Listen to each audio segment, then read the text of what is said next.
বাকি ছিল শুধু শেখ হাসিনা। সে বর্তমানে কোন দেশের নাগরিক? ভারতের নাগরিক। সৃষ্টিকর্তা মহান আল্লাহ তাদেরকে কতটা জিল্লতির জীবন দিয়েছে যে একজন হতে পারে নাই মুসলিম, একজন হতে পারে নাই বাংলাদেশি।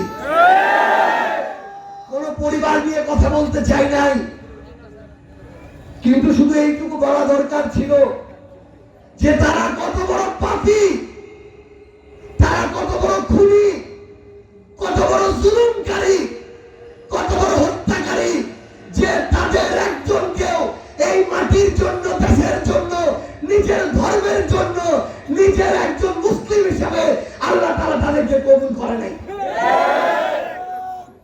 আমি জানি এই উপজেলায় হয়তো ৫-১০টা বিএনপির লোক এই ধরনের ধান্দাবাজি করে, চাঁদাবাজি করে, বিভিন্ন জায়গায় জমি দখলের চেষ্টা করছে, মাদক ব্যবসায়ীদেরকে শেল্টার দিচ্ছে, জমি দখলের পিছন থেকে শেল্টার দিচ্ছে, কিন্তু তার জন্য বাকি হাজার হাজার লোক এই দুর্নাম কেন নিবে?